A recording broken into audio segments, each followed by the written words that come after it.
Bonjour et bienvenue à Un peu plus léger, un podcast sur la perte de poids. Moi, c'est TK, l'américain, et j'ai envie d'arriver à 100 kilos d'ici la fin de l'année. Et moi je suis Fanny Cotin, diététicienne nutritionniste, c'est moi qui l'aide. Nous allons parler en toute simplicité de ce sujet parfois complexe. Et surtout voir comment vivre tout ça tranquillement. Allez, bonne écoute. Bonne écoute.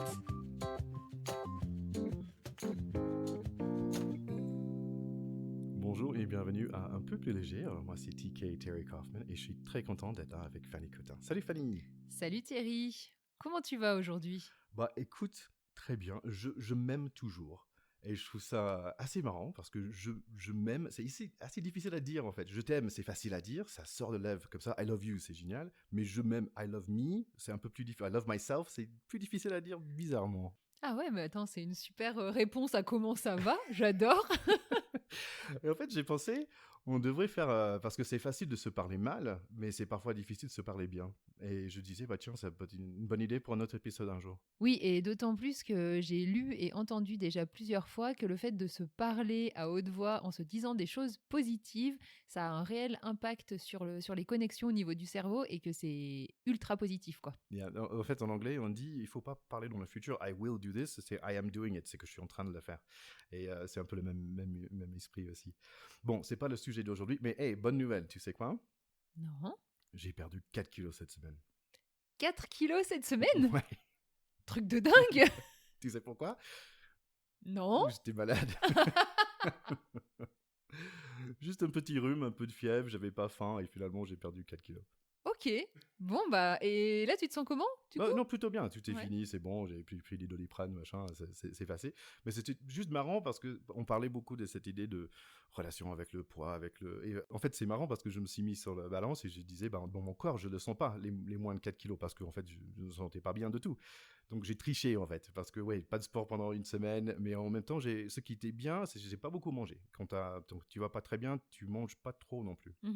Ouais, ça, c'est vraiment quelque chose qu'on constate tout le temps, hein. C'est vrai, hein, quand t'es un peu malade, t'as pas forcément faim et je pense que le corps, il a besoin de se mettre un peu au repos aussi, quoi.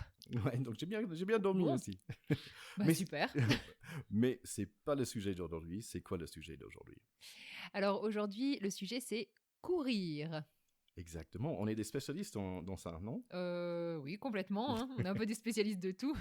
Non, non, on n'est pas des spécialistes de courir, hein. On est des amateurs, j'ai envie de dire, pour nous-mêmes, déjà. Et c'est vrai que on avait envie de parler de ce sujet parce que finalement, dès le début, hein, dans nos premiers podcasts, bah, les conseils de fin de podcast, c'était souvent allez marcher, puis vous pouvez augmenter un petit peu la fréquence, l'intensité et tout ça, puis peut-être après aller courir un petit peu. Donc c'est vrai qu'on est tout de suite parti sur des conseils de ce type-là, en ayant bien sûr conscience qu'on n'était pas des professionnels. C'est d'ailleurs pour ça qu'on avait fait appel à Fabrice pour qu'il puisse nous conseiller un peu plus précisément sur ces sujets. Mais courir, en fait, c'est quelque chose qui est tellement facile, j'ai envie de dire facile dans le sens où il suffit d'avoir une paire de baskets, sortir, mettre ses baskets et puis partir. Et puis si en fait courir se transforme en marcher vite, bah, c'est très bien aussi. Ou dans l'autre sens aussi, si on commence avec, pour moi par exemple, je sais que j'ai commencé, pourquoi j'ai donné des conseils de marcher, parce qu'en fait je savais qu'à 130 kilos, j'arrivais pas à courir. Et même si j'avais couru avant, mais marcher, et après marcher plus vite, et finalement, il y aura un moment où j'avais juste envie de courir, parce que marcher, c'était pas assez rapide, je voulais me pousser, me dépasser un petit peu plus. Oui, tu as vraiment senti la progression. C'est vrai que ça, c'est quelque chose qui est assez agréable, hein, dans cette démarche-là, de sentir cette progression et puis cette impression que finalement, ce qu'on n'arrivait pas du tout à faire au début, bah, ça devient quelque chose qui est presque facile et puis qu'on a envie de toujours pousser un petit peu plus. C'est un petit côté grisant. Grisant, c'est un autre mot en français pour moi. Grisant, c'est un peu excitant, sympa, ça met dans un état un peu d'euphorie. D'accord, ok, grisant, bon, intéressant. C'est marrant parce que c'est des choses qu'on va entendre un peu plus tard, parce que là, dans cet épisode, nous avons deux invités, donc j'ai fait deux petites interviews avec d'autres podcasteurs sur ce thème de courir, mais j'ai voulu juste mettre un petit mot sur l'idée de course à pied pour moi. En fait, moi, j'étais toujours dans des sports collectifs, toujours un peu le plus grand sur l'équipe, on va dire. Et si vous avez déjà fait de sport collectif, vous savez très bien que les plus gros, en fait, c'est toujours les derniers qui sortent du vestiaire, parce que comme ça, ils ont besoin de faire un seul tour de terrain au lieu des deux ou trois qui sont normalement recommandés. Donc ça, c'était moi, ma relation avec la course à pied, c'était toujours, ok, bon, je vais faire un tour de terrain aussi lentement que possible. Et c'est marrant parce que quand j'étais formateur à Paris, j'ai noté que quand des gens approchaient l'âge de 40, bah, en fait, ils commençaient à se mettre à la course à pied. Et je me suis dit, bah, moi, jamais. Bah, finalement, oui, quand j'ai approché l'âge de 40, quand je suis venu ici, dans le Haut-Doubs, il fait beau, il y a beaucoup de verdure, ça me donnait beaucoup d'envie. J'ai démarré par la marche et finalement, ouais, vers 42, j'ai commencé à vraiment courir.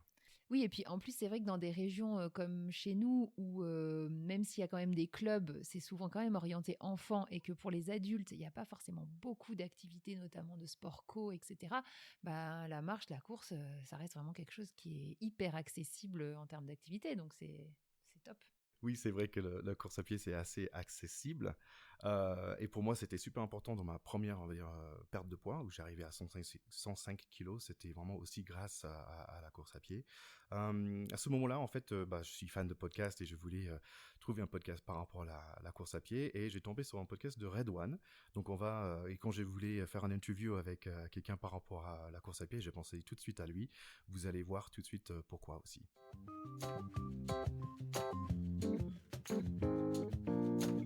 Alors aujourd'hui, je suis très content d'être là avec Redouane Tella. Redouane, j'ai découvert il y a longtemps avec son premier podcast qui était Cours Redouane Cours. Redouane, est-ce que tu peux expliquer rapidement le début de ton podcast, s'il te plaît? Alors, l'idée de mon podcast, c'était de me préparer au Marathon de Paris 2021. Donc, je me suis lancé en novembre 2019. Donc, je m'étais laissé 500 jours. Ça peut paraître énorme, mais pour moi, c'est très peu parce que j'ai deux spécificités. D'abord, je suis handicapé. J'ai ce qu'on appelle une hémiplégie du côté droit. Donc, du coup, c'est une semi-paralysie de tout le côté droit de mon corps. Et en plus, je suis obèse. Au moment où je me suis lancé dans cette aventure, je pesais 116 kilos. Donc du coup, j'avais deux obstacles devant moi pour courir 42 km, sachant que déjà 42 km pour n'importe qui, c'est une épreuve en soi. Et donc du coup, ça m'amusait de raconter ce défi, cette aventure, ce chemin. Et puis l'idée de courir et court, au-delà même de la préparation au marathon, au-delà de cet objectif complètement dingue, c'est aussi de raconter comment je me remets au sport, comment je réapprends à aimer mon corps, et comment j'apprends à l'apprivoiser tout simplement. Ouais. Et en fait, quand j'ai découvert ton podcast, je dis: «Ah zut, il a chopé mon idée» parce que parce que j'étais exactement dans la même veine et il a chopé le créneau, mais heureusement, j'ai rencontré Fanny Cotin et ça m'a permis de faire ce podcast un peu plus léger. Donc oui, franchement, j'ai beaucoup aimé ton podcast parce que c'est un vrai témoignage, et tu as dit au début de ton podcast que, tu partais de loin, en fait, par rapport à la course à pied. Ah bah oui, déjà j'ai toujours détesté la course à pied, Ça fait 2 donc personnes. les gens doivent me dire: «Tu complètement fou de te lancer dans cette aventure, du coup, si tu détestes au départ la course à pied». Non, mais l'idée en plus, moi, je détestais la course à pied parce que je pense que la course à pied, quand on est handicapé ou quand on est en surpoids, ça nous renvoie plus que les autres sports à notre propre corps. Moi, j'étais assez fan des sports co comme toi, et les sports co, ça a cette spécificité que tu es pas tout seul. Donc du coup, tu peux te cacher aussi derrière ton sens du collectif, derrière les autres, etc. Là, à la course à pied, tu te retrouves confronté à toi-même et à tes difficultés. Et donc, du coup, ça m'amusait de faire ce chemin. Et ouais, moi, j'étais incapable de courir 300 mètres. Vraiment. D'abord, j'étais limité par mon handicap parce que je ne savais pas courir pour courir. Et en plus, avec le poids que je faisais et le tas de gras que j'avais accumulé tout au long de ces années, bah, c'était lourd, quoi. Et j'arrivais pas du tout à courir plus de 5 minutes, mais vraiment. Et maintenant, avec un peu de recul, est-ce que tu as un conseil à donner à quelqu'un, pas forcément à toi, il y a 2 ans, mais quelqu'un qui peut-être, qui a jamais couru ou qui se remette un peu dans le sport? Est-ce que tu as un conseil pour quelqu'un comme ça? Alors, moi, vraiment, il y a un truc qui m'a réussi, et je le conseille à tout le monde, c'est d'être bien entouré. Et quand je dis d'être bien entouré, c'est de faire appel à des professionnels pour commencer. Surtout quand on est en surpoids, surtout quand, comme moi, on est obèse. Je trouve ça hyper important de ne pas se lancer solo. Parce que, mine de rien, la course à pied, c'est assez exigeant. Il faut savoir courir. C'est tout bête, ça peut paraître tout bête, mais si tu as une mauvaise foulée et que tu pèses près de 120 kilos, et bah, ça peut être dévastateur pour ton corps. Ouais. Et moi, un des conseils, mais vraiment tout con, ça coûte pas grand-chose et ça prend pas beaucoup de temps, c'est d'aller voir un podologue. Ça m'a changé la vie. Au départ, je voulais pas. Je me disais: «Oh, j'en ai pas besoin, j'ai pas de soucis particuliers» et cetera. Et dès mes premières courses, en fait, j'ai eu des grosses douleurs au niveau du talon, au niveau du genou. Et donc, je me suis posé, je me suis dit: «Bah, ça va pas le faire du tout, je suis trop gros, je vais pas réussir». Et en fait, juste en faisant appel à un podologue, bah, il analyse, il te conseille des chaussures adaptées ou non d'ailleurs, par moment, des fois, il faut aussi tester à ton poids. Et puis surtout, il te conseille s'il faut faire une semelle. Moi, en l'occurrence, mes semelles m'ont changé la vie, vraiment. J'étais incapable de courir avant les semelles et franchement, les semelles m'ont fait énormément progresser parce qu'elles m'ont soulagé. J'ai plus de douleur à partir du moment où j'ai eu les semelles, c'est quand même assez magique. C'est presque, pour moi, c'est de l'ordre du miracle, ces semelles. Mais voilà, et surtout, je pense qu'il faut pas être que dans un exercice de course à pied comme on pouvait l'être, par exemple, il y a 30 ans, quand on cherchait à perdre du poids. On disait bah, souvent, bah, si tu veux perdre du poids, va courir. Oui. Et en fait, je pense que non, je pense qu'il faut aussi alterner, faut pas courir tout le temps, tout le temps, tout le temps, tout le temps, tout le temps. Il faut aussi combiner avec des exercices en salle de sport, parce que la salle de sport, pour le coup, si tu fais du HIIT, si tu fais du CrossFit, tu vas te soulager de quelques kilos et ça va t'aider. Et il faut aussi prendre plaisir en faisant des sports que t'aimes à côté de la course à pied. Parce que la course à pied, tu prends du temps à prendre du plaisir, quand même, il faut le dire. Les premiers kilomètres sont horribles. Ouais, en fait, c'était une question que j'avais par rapport au plaisir. Est-ce que le course à pied pour toi, c'est un plaisir aujourd'hui? Maintenant, oui. Maintenant, oui, parce que j'ai passé un certain cap. Ouais. En fait, je vais te dire très franchement, je me souviens précisément du moment où j'ai pris du plaisir. C'est le jour où j'ai couru 5 kilomètres. Ah, Parce qu'en c'est marrant. fait, mais, C'était la même pour moi aussi. mais oui, parce que je pense que c'est une distance très précise, parce qu'en fait, les 20 premières minutes, en réalité, quand tu cours, euh, elles sont terribles. Parce que la machine se met en route, tout a l'air dur, tu te dis que tu vas pas réussir à courir une minute de plus, c'est long, tu as du mal à trouver ton souffle, etc. Et le moment où, alors je suis pas du tout un spécialiste, mais j'ai l'impression, en tout cas pour moi, que le moment où mon cerveau commence à envoyer des hormones de plaisir, c'est quand j'ai passé ces 20 premières minutes. Et moi, ça coïncide 20 minutes à partir de mon 4e kilomètre. Et au 5e kilomètre, c'est bon, je prends énormément de plaisir. Et après, c'est vraiment que du kiff et de plus en plus de kiff. Ouais, moi, ça commence à faire 5 kilomètres et ça finit à 6. Donc, Ah non. bah toi, t'as trouvé ton rythme alors.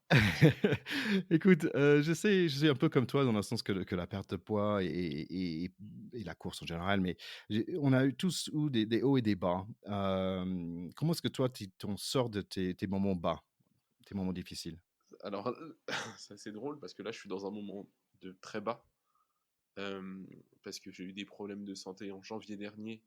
Mmh. Et donc, du coup, Tu avais une opération, oui. j'ai une opération, j'ai eu une hospitalisation ensuite assez longue et j'ai eu 6 mois d'arrêt de sport complet.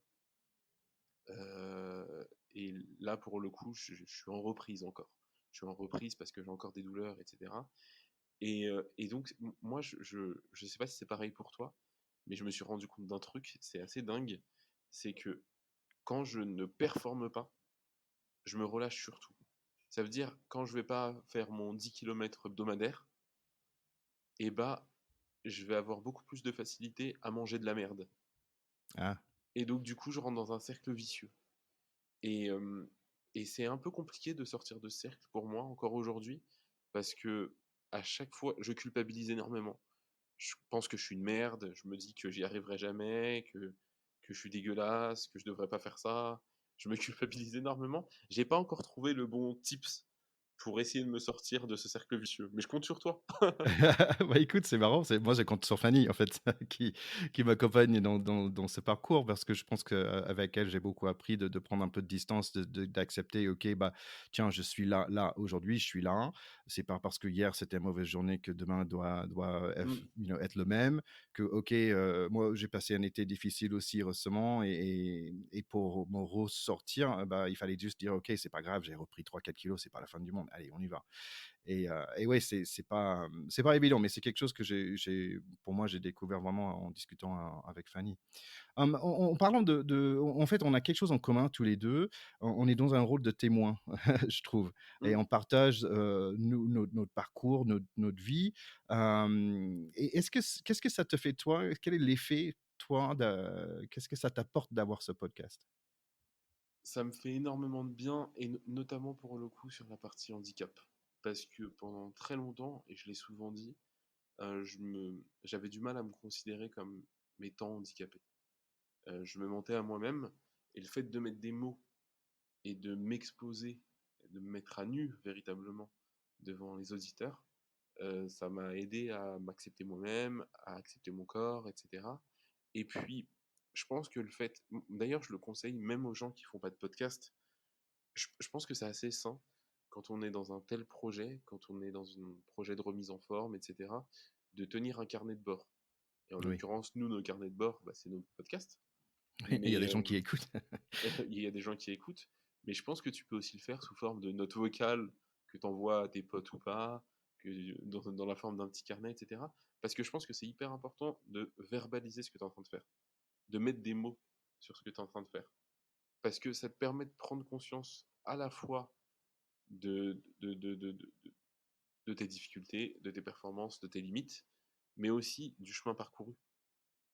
Et je le vois dans les gens qui sont dans des schémas de reprise de sport. La plupart du temps, ils voient pas, et moi je l'ai été hein, par moment, hein, la plupart du temps, tu vois pas le chemin que tu as parcouru.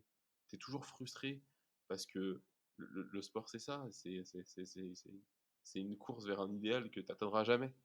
Tu es toujours en recherche du mieux, mais Oui. tu n'as jamais tendance à regarder en arrière. Et ce que le podcast me force à faire, c'est justement regarder en arrière. Et ça, je trouve ça assez sain. C'est intéressant parce que dans un podcast récemment, par rapport à ta reprise de sport, tu disais, bah tiens, finalement, tu t'arrivais à faire tes 2 kilomètres. Et en fait, après, tu dis, ouais, 2 kilomètres, c'est pas beaucoup parce que tu as l'habitude de faire beaucoup plus aujourd'hui. Mais en fait, Mm. tu étais capable de revenir, de me dire, en fait, quand j'ai commencé, 2 kilomètres, c'était impossible. Et c'est Et ça. c'est ce constat-là. Ouais. Mais tu sais, moi, pour le coup, j'avais été interviewé en plus au tout début de mon podcast par un média qui s'appelle Loopsider. Et dans le reportage, on me voit courir 2,5 km et je suis comme un fou. C'est une vraie victoire. Et je suis hyper content, etc. Et alors qu'aujourd'hui, quand je cours 2,5 km, c'est un réel échec. Je suis dégoûté. Je rentre chez moi, je me sens comme une merde. J'ai les yeux tout abattus comme ça, etc. Et du coup, par moments, j'aime bien me replonger dans les premiers épisodes parce que j'amène à me dire, bon, bah en fait, non, tu pars de loin et c'est cool le chemin que tu as parcouru. Ouais, superbe. Bah, écoute, si vous voulez savoir où Red One il est avec son objectif de courir un marathon, bah, allez écouter son dernier épisode. Je spoil pas. Ou sinon, vous pouvez démarrer depuis le début. Ça s'appelle Red One. Ça me fait vraiment plaisir de te rencontrer parce que je te suis dans ce parcours que tu as et on est un peu sur le même chemin aussi. Mais oui, Et donc, merci beaucoup d'être venu ici sur un peu plus léger. mais merci à toi. Ça m'a fait vachement plaisir de participer à ce podcast. À bientôt! Ouais, ciao, ciao.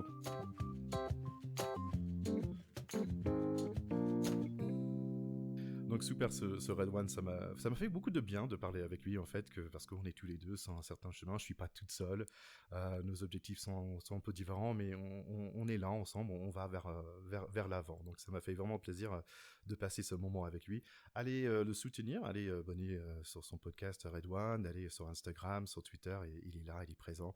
Et pendant que vous êtes là, vous pouvez mettre un petit like pour un peu plus léger aussi. Ouais, ce témoignage est vraiment super. Alors, bah, merci à Red One hein, d'avoir bien voulu partager son expérience avec nous. Et puis, ce que moi, je retiens le plus parmi toutes les choses intéressantes qu'il nous a dites, c'est vraiment ce premier pas à l'extérieur de chez soi, en fait. Hein. C'est vrai que c'est pas toujours facile quand on est dans un certain rythme, qu'on essaie de tenir un certain rythme de course à pied, d'arriver à se motiver à chaque fois et puis de sortir et puis ces premiers kilomètres là qui sont parfois ça va nickel et puis parfois c'est hyper laborieux et c'est vrai que du coup d'arriver à accepter cette difficulté du départ pour ensuite accéder au plaisir de courir, bah, je crois que ça c'est un peu une constante chez les gens qui courent quoi. Ouais. En tout cas, moi, ça me parle beaucoup. Donc, on est parlé des chaussures et des semelles et tout ça. Pour moi aussi, ça m'a énormément parlé parce que je pense que pour la première fois de ma vie, je me suis dit, bah, il faut vraiment, comme j'étais lourd, bah, il faut vraiment acheter des vraies chaussures. C'est ma femme qui m'a forcé. Et j'ai dit, bah, attends, ça coûte 130 balles pour des ASICS Gel Foundation qu'ils ont, tu sais quoi, ils en font plus. En fait, pendant 2 ans, j'étais aux anges parce que j'avais trouvé le chaussure et finalement, ça n'existe plus. Mais vraiment, de lâcher 130 euros sur des chaussures, j'avais du mal. Mais tous les autres, ils tombaient en miettes après 6 mois. Et là, j'avais vraiment un chaussure qui était pour moi, pour ma taille, pour la course à pied, et c'était franchement nickel. Donc, Mm. ça vaut la peine, en gros, ça vaut la peine de faire cet investissement-là. Oui, ouais, ouais, je suis complètement d'accord avec toi. Et puis d'aller dans des magasins spécialisés aussi où il y a des bons conseils au niveau des postures et tout ça, hein. C'est vrai que bah, ça fait la différence pour pas s'abîmer non plus les articulations, quoi. Notre prochain invité, c'est Guillaume Lalu, qui a un super podcast sur la course à pied qui s'appelle Course épique, où il interviewe plein de personnes de plein de niveaux différents par rapport à leur course épique dans leur vie. Donc, on va découvrir ça tout de suite.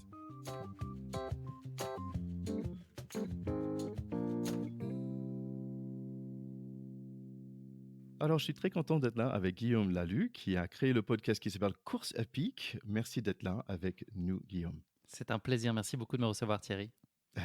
Est-ce que tu peux présenter rapidement ton podcast à toi, s'il te plaît? Bien sûr. Donc, course épique, en fait, la démarche fondamentale, c'est de traiter de course à pied, mais non pas sous un angle de performance et de technique, mais de vraiment aller chercher des émotions. Donc, en fait, course épique va raconter, comme son nom l'indique, une course qui a marqué la vie de mon invité.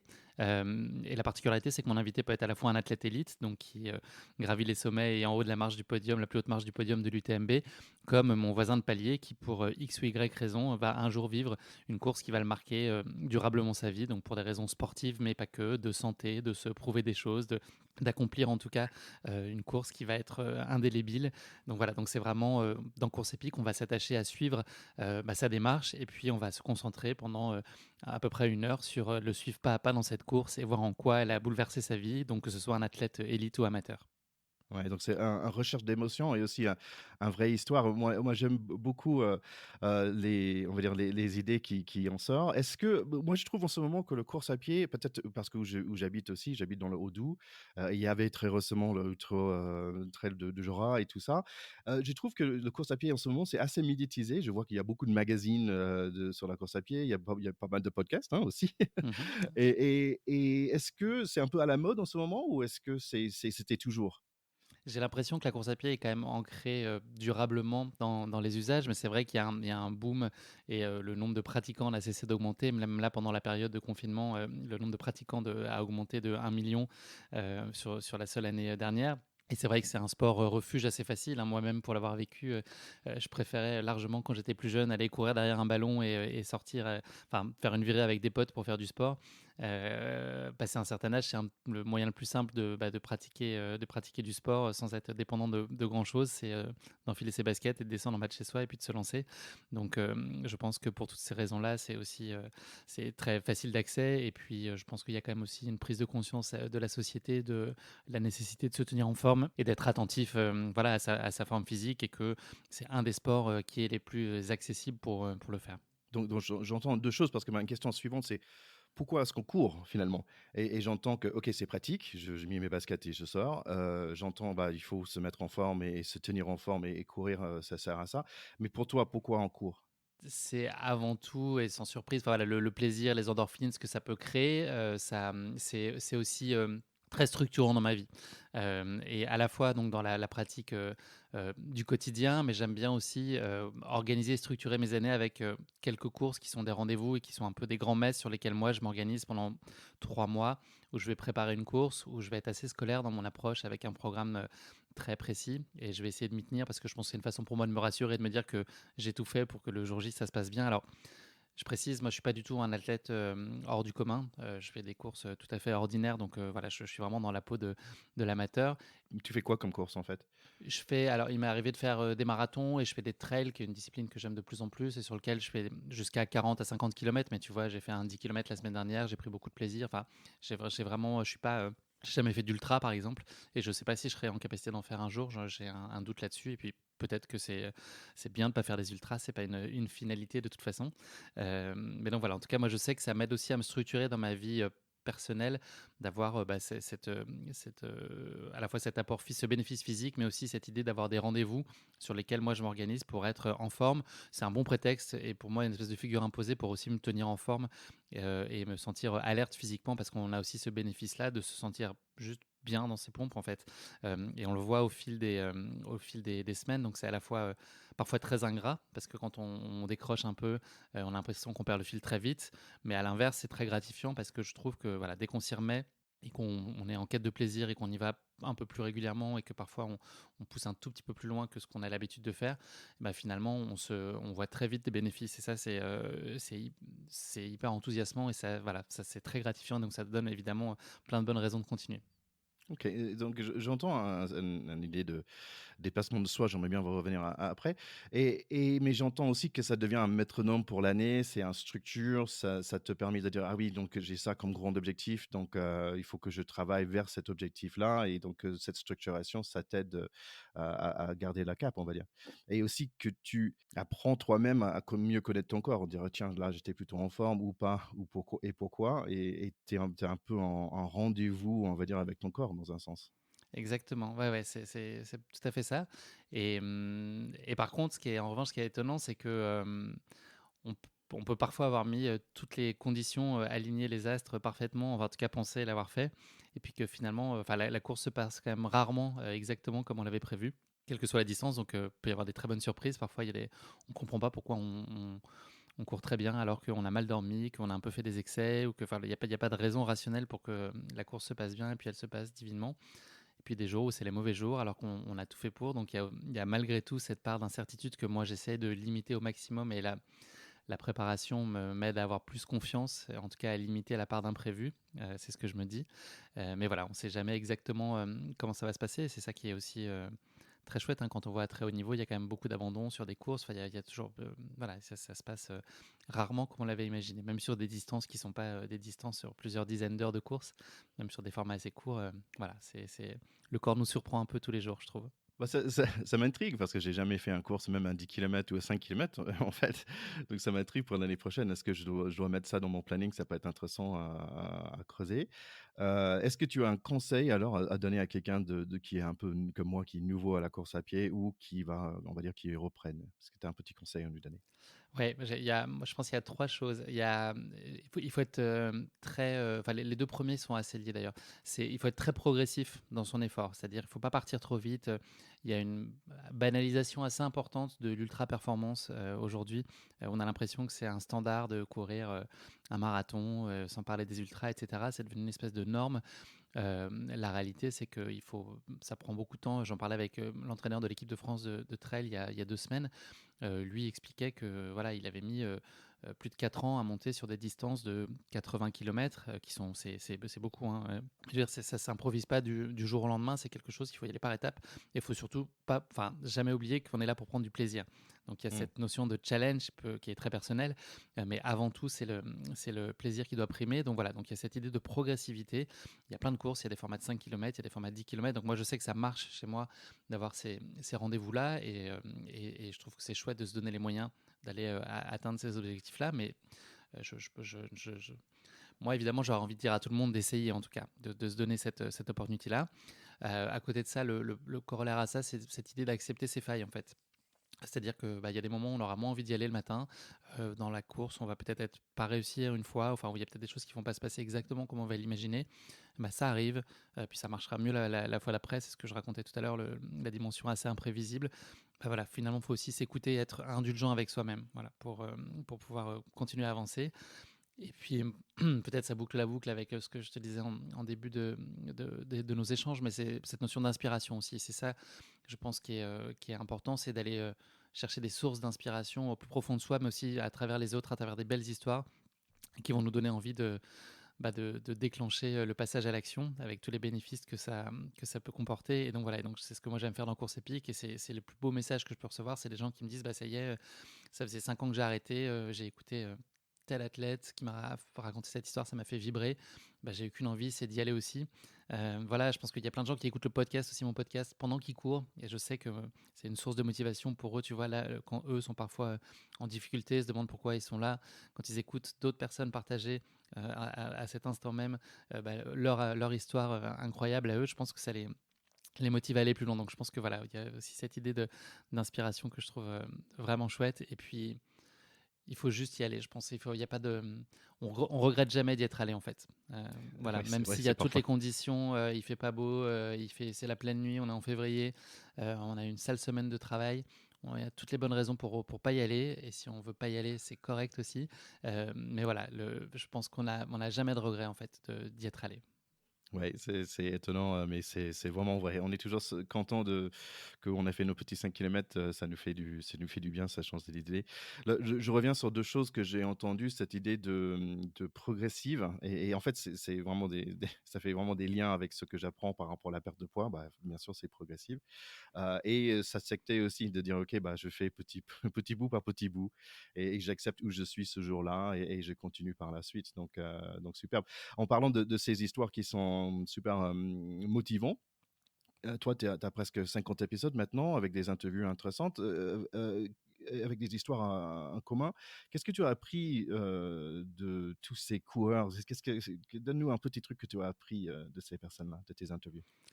Moi, j'ai été le point commun que je vois entre tout le monde, parce que les profils sont extrêmement différents, hein.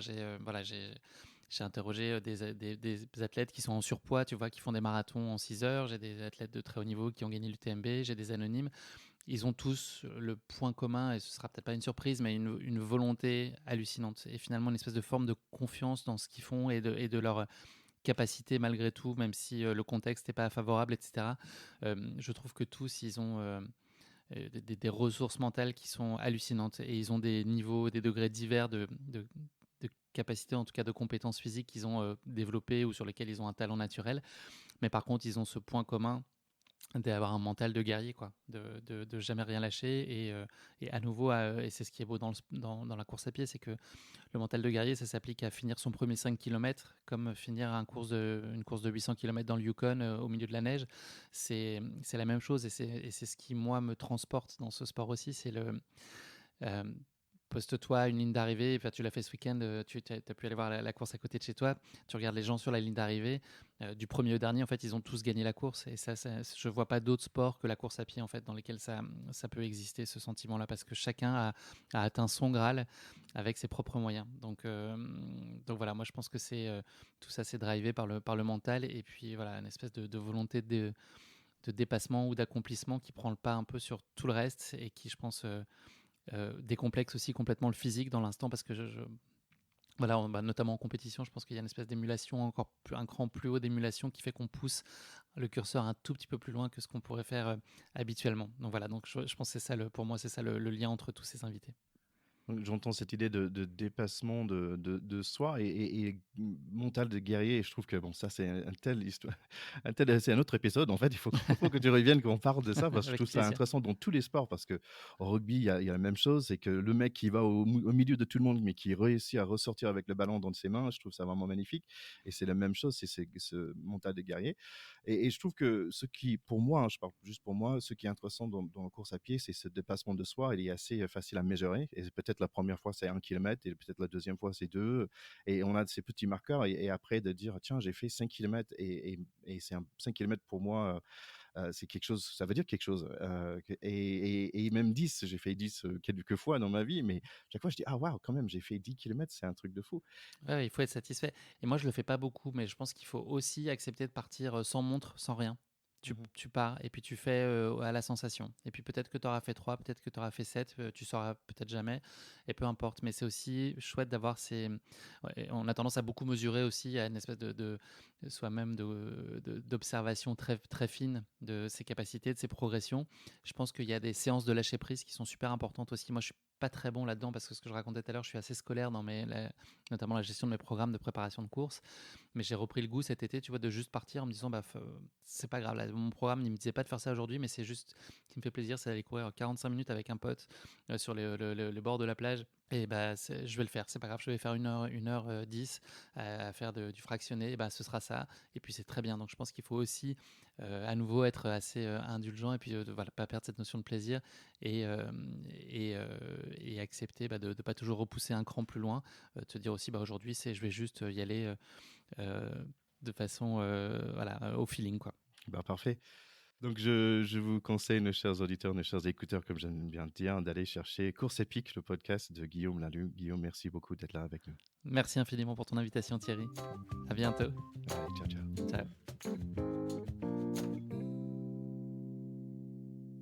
Donc, grand merci à Guillaume. J'avais posé la question à Guillaume par quel épisode il faut démarrer. Il nous a conseillé épisode 9, en fait, parce que c'est sur les UTMB, donc Ultra Trail de Mont Blanc, et ça s'appelle la dernière des finishers, parce que apparemment, si vous n'arrivez pas à un gate ou un checkpoint à un certain temps, ils disent, ok, c'est fini, vous devrez arrêter. Il prend le dossard et tout. Et donc, c'est l'histoire de la dernière personne qui a fini en 2016, la course, qui était, franchement, ça me donne vraiment envie de le faire, donc je vous invite tout le monde d'aller écouter cela, épisode 9, la dernière des finisseurs. Ok, alors je vais aller écouter ça, puis peut-être que l'année prochaine, je participerai à l'UTMB. Bon, je risque de me faire arrêter aux barrières horaires, moi, c'est sûr, hein, mais bon, c'est... Voilà, tu commences fort, toi. Ouais, alors merci à Guillaume Lalue. C'est vrai que c'est encore une chouette approche de la course à pied, un beau témoignage de tout ce qu'il y a autour de la course à pied.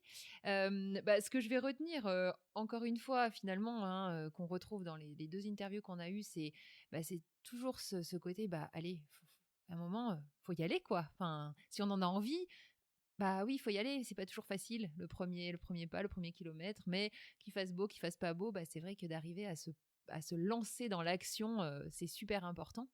Et puis, ce qui m'est venu aussi en écoutant, c'est aussi un autre intérêt de la course à pied que je remarque à titre personnel, mais que d'autres personnes ont déjà évoqué aussi autour de moi, c'est vraiment cet aspect un peu clarification mentale. C'est-à-dire que quand on court, le fait d'être beaucoup dans le physique, le ressenti physique, le mouvement, je trouve qu'il y a un côté où la tête, en fait, les idées se clarifient. Moi, j'ai beaucoup d'idées qui me viennent en courant, que ce soit au niveau professionnel, personnel et tout ça. Les choses se clarifient, en fait. Et je trouve que ça, c'est super. C'est un autre intérêt, en fait. Ouais, c'est très bien dit. Pour moi, c'était des idées de podcast. Et moi, ça m'est arrivé aussi, effectivement. Voilà.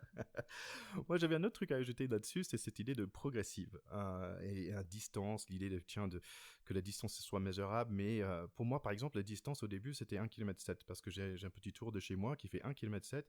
Et la première fois que j'ai fait, je dis, j'ai fait 1,7 km. Et déjà, c'est ça.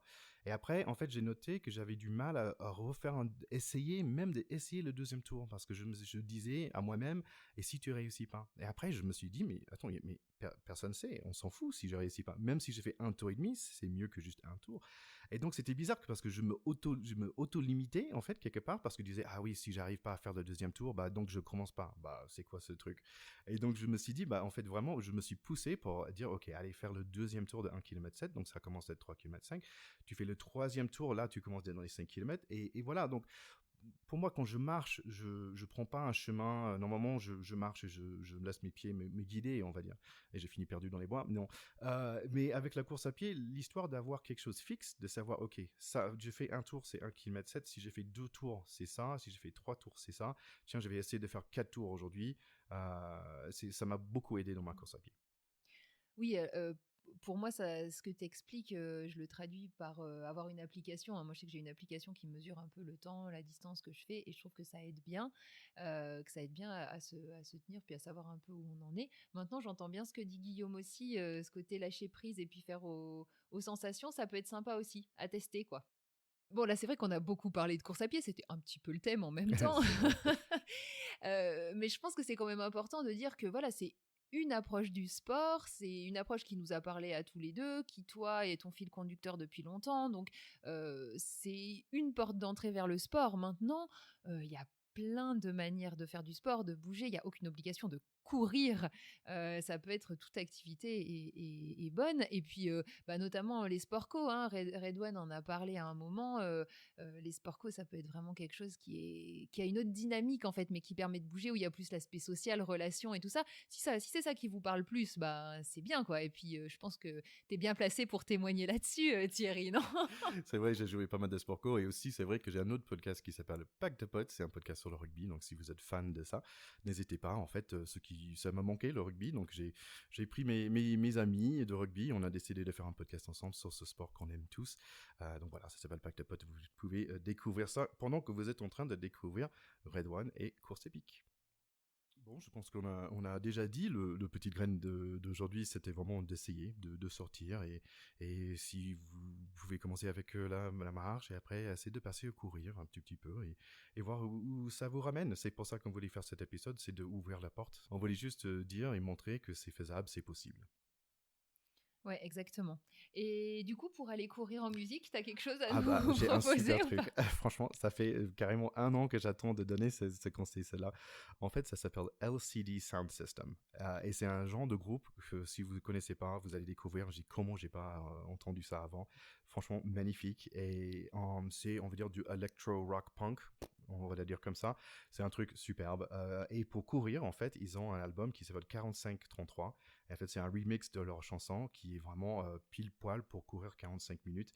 Il faut écouter celle-là. Donc, LCD Sound System 45-33. C'est un super conseil pour faire la course à pied. Trop bien, merci. Merci à toi d'être là avec moi sur cet épisode qui n'est pas forcément dans la nutrition, mais je pense que c'est vraiment intéressant pour tout le monde. Oh oui, c'est carrément complémentaire. Parfait. Allez tout le monde, donc merci beaucoup à toi Fanny et bon course à pied à tout le monde. Merci Thierry, à bientôt. Ciao, ciao.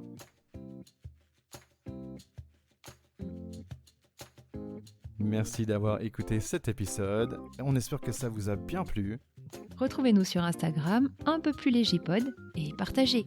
N'hésitez pas non plus à mettre un review sur Apple Podcast. Si vous cherchez une consultation individuelle, Fanny est disponible sur www.nozero.fr ou sur la page Facebook Nozero. On espère que vous vous sentez déjà un peu plus léger. Allez, à la prochaine.